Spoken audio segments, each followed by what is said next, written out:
অচিরেই দেশে ফিরছে হাসিনা। কিভাবে? দুর্ভাগ্যজনক ভাবে এটা এখন এক অবধারিত সত্য যে জুলাই আগস্টের ছাত্র জনতা বিপ্লব এখন একটা ব্যর্থ, অসম্পূর্ণ বিপ্লবে পরিণত হতে যাচ্ছে, অলরেডি হয়ে গেছে।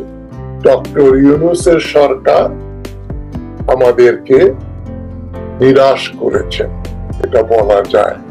এবং আমি যদি মিথ্যা প্রমাণিত হই তাহলেই আমি খুব খুশি হব।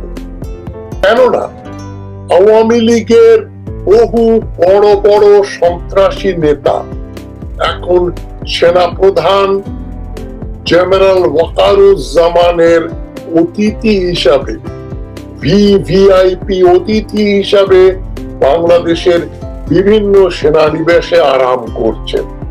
এমনকি সিএমএইচ, ঢাকা সিএমএইচ এর কেবিন গুলোতেও তারা এখন দখল করে বসে আছেন।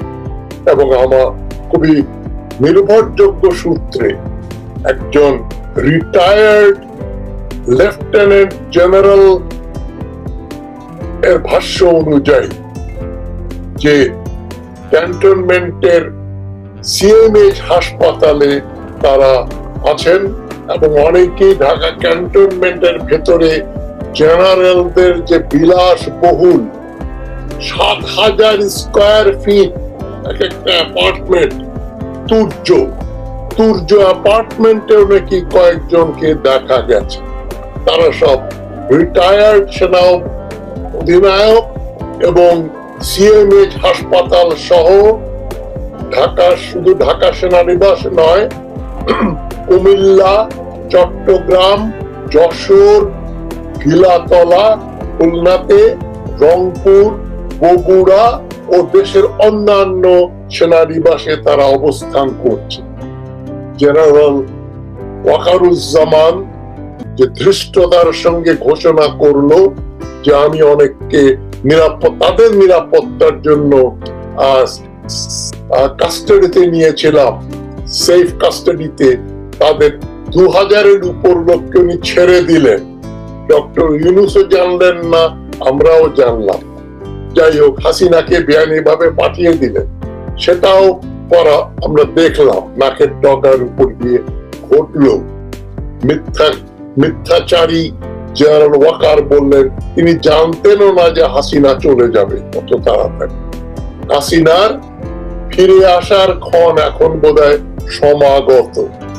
1981 সালের মে মাসে যেমন লোকজন বিমানবন্দরে গিয়ে শেখ হাসিনাকে দিল্লি থেকে ফেরত নিয়ে এসেছিল, ঠিক তদ্রূপ একটা ঘটনা যদি বাংলাদেশে ঘটে আমি অবাক হব না। কেননা সেনাবাহিনী আমলা, এই যে কি মজুমদার, ইমাম মজুমদার, তার নেতৃত্বে সরকারের সঙ্গে রয়েছে তারা, কিন্তু তারা আদতে আওয়ামী লীগের লোক। আওয়ামী লীগের প্রভাবাধীন যারা ছিল তারা এখনো ক্ষমতায়। এমনকি আমরা দেখেছি এই যে ডক্টর ইউনূসের উপদেষ্টা পরিষদেও 2-4 জন রয়েছেন, এটা আর বলার অপেক্ষা রাখেন। তাই মনে হচ্ছে সেনানিবাসে যদি আওয়ামীরা মানে ভিভিআইপি হিসাবে থাকেন, এবং সেই রিটায়ার্ড জেনারেল সাহেব আমাকে বললেন যে তারা কিন্তু সিএমএইচ এর খাবার খান না, তাদেরকে আর্মির অফিসার্স মেস থেকে স্পেশাল রান্না করে পাঠানো হয়, সেই খাওয়া তারা খাচ্ছেন বাংলাদেশি লোকদের ট্যাক্স পেয়ারের টাকায়। তাদের জন্য রান্না হচ্ছে পোলাও কোরমা, তারা সেগুলো খাচ্ছে সিএমএইচ এ বসে বসে, ক্যান্টনমেন্টে বসে বসে। এবং এর মধ্যে আরো দুটো স্টেটমেন্ট খুবই কি বলবো আমি, বিভ্রান্তিকর এবং দুর্ভাগ্যজনক এবং অনভিপ্রেত। একটা হচ্ছে জামাতের আমির শফিকুর রহমান সাহেবের একটা বক্তব্য, যে আমরা আওয়ামী লীগের 15.5 বছরের যত অন্যায় সব ক্ষমা করে দিয়েছি। উনি কি ওনার দলে যদি গণতন্ত্র থাকে, যেটা আমি জানতাম আওয়ামী বিএনপি জামাত ইসলামের ভেতরে এক ধরনের গণতন্ত্র আছে, এটা কি শফিকুর রহমান সাহেবের বক্তব্য নাকি জামাত ইসলামের সকল পর্যায়ের নেতা কর্মীদের বক্তব্য যে 15.5 বছর যে ফ্যাসিবাদী অত্যাচার সেটা জামাত ইসলামের শফিকুর রহমান সাহেব ক্ষমা করে দিয়েছেন এবং তারাও শফিকুর রহমানের সঙ্গে একমত? একদিকে আওয়ামী লীগকে বেআইনি ঘোষণা করা গেল না, আসিফ নজরুল একটা বলিষ্ঠ ভূমিকা রাখলেন আওয়ামী লীগকে সুপ্রতিষ্ঠিত করার জন্য, তার মাথার উপর শেখ মুজিবুর রহমানের ছবি দেখিয়ে। অ্যাটর্নি জেনারেলও একই জঘন্য রোল প্লে করলেন এবং দুর্ভাগ্যজনকভাবে আদালত যে রিট পিটিশন করা হয়েছিল আওয়ামী লীগকে অবৈধ ঘোষণার জন্য সেটাকে বাতিল করে দিল। যারা মনে করছেন আমি খুবই এক্সট্রিম কথাবার্তা বলি, বলবে, আমার কথা বলবে, আপনারা আজ হোক কাল হোক বলবেন আমি সত্য কথা বলেছি, সঠিক কথা বলেছিলাম, কিন্তু আমার কথা কেউ শুনল না। আওয়ামী লীগকে যদি অবিলম্বে বেআইনি ঘোষণা করা না হয় তাহলে হাসিনা ফিরবে, এতে সন্দেহ নেই। সেই বাতাস বইছে বাংলাদেশের এদিক থেকে ওদিকে। কি ঘটলো বাংলাদেশ, কালকে কি ঘটবে বাংলাদেশ, দেখা যাবে। শেখ হাসিনাকে আজীবন প্রধানমন্ত্রী করে বাংলাদেশের গদিতে যদি বসানো হয় আমি অবাক হব। যে জাতির কোনো আত্মসম্মান বোধ নেই, স্মৃতি ধ্বংস, কালকে কি হয়েছে আজকে ভুলে যায়, ক্ষমা করে দিতে চায়। জেনারেল ওয়াকার সম্বন্ধে যেখানে শুধু বুড়ো বুড়ো লোকেরা না, ইয়াং প্রজন্ম যাদের 20 থেকে 30 বছর বয়স, তারা বলছে আহা ওয়াকার সাহেব খুব ভালো লোক, তিনি না হলে আরো বহু লোক মারা যেত। আজকে যে রিটায়ার্ড জেনারেলের কথা বললাম, উনি ফোন করেছিলেন, দুঃখ করে বললেন যে এই আর্মি জেনারেল ওয়াকার মিথ্যাচার করছে। আর্মি, উনি বলছেন ঢাকা শহরেই প্রায় 40 জনের উপর নিরপরাধ মানুষকে আর্মি নির্মম ভাবে হত্যা করেছে। আমি মনে করি সারা দেশে তারা 100 মানুষ হত্যা করেছে। জেনারেল ওয়াকার মিথ্যাচার করলেন, মাত্র 5 জন আহত হয়েছে, এগুলো আমি আলোচনা করেছি। সুতরাং এখন এই যে রিটায়ার্ড ব্রিগেডিয়ার জেনারেল আজমি সাহেব যেটা বললেন যে ওয়াকার সাহেব খুব, ওয়াকার তো আমার ছাত্র ছিল, খুব ভালো লোক, আমাকে যে পার্সোনা নন গ্রাটা ডিক্লেয়ার করা হয়েছিল এটা উনি উজ্জ্ব করে নিয়েছে। জেনারেল সাহেব আমাকে ঘন্টা দেড়েক আগে ফোন করেছিলেন, তিনি তো এখনো পার্সোনা নন গ্রাটা এবং ওই ক্যাটেগরিতে আছেন। তিনি বললেন কমপক্ষে 200 সেনা নৌ বিমান বাহিনীর অফিসার এখনো পার্সোনা নন গ্রাটা, তাদের কোনো পাসপোর্ট নেই, তাদের কোনো নিরাপত্তা নেই, তারা বাইরে যেতে পারেন না। সেই জেনারেল সাহেব বললেন তার বাড়ির সামনে 24 ঘন্টা ডিজিএফআই লোক পাহারা দিচ্ছে। আজমি সাহেব তো ব্রিলিয়েন্ট মিলিটারি অফিসার ছিলেন, উনি সোর্ড অফ অনার পাওয়া।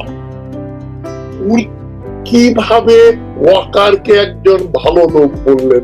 ওয়াকার তো খুনি, উনি নিজেই তো জানেন যে উনি কচু ক্ষেতের সেই আয়না ঘরে বন্দী, আর বাংলাদেশ বাহিনী সেনাবাহিনীর প্রধান জেনারেল ওয়াকারুজ্জামান জানেন না যে তার মেজর জেনারেল ডিজিএফআই এর প্রধান জেনারেল হামিদ তাকে ওখানে, তাকে সহ আরো বহু লোককে আয়না ঘরে বন্দী করে রেখেছিল।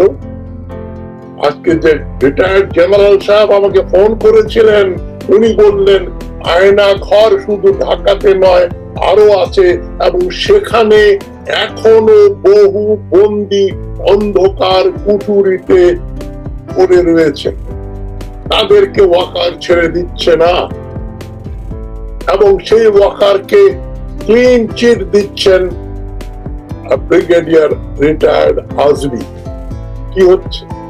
বাদ করে না। এইবার কিভাবে তারা কোন ফাঁকতালে পড়ে আন্দোলন করেছিল, এখন বোধহয় তারা ভুল বুঝতে পেরেছে হাসিনাকে সরানো উচিত হয়নি।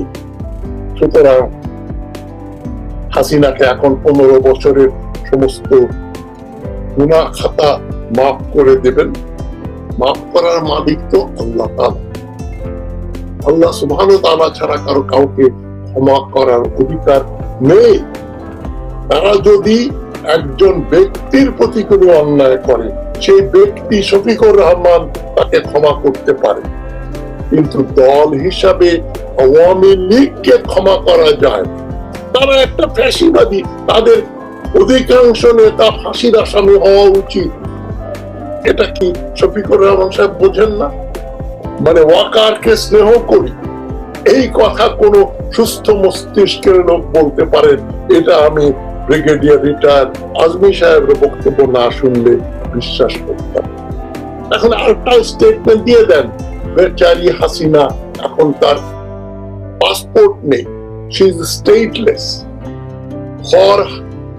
ঘর বাড়ি নেই, বাড়ি ঘর নেই, এখন উনি বাংলাদেশের নাগরিকও নন। শেখ মুজিবুর রহমানের উনি কন্যা, তাকে তাহলে ফিরিয়ে আনা হোক। আমি যেটা বলছি, হাসিনা ফিরিয়ে আনা হবে।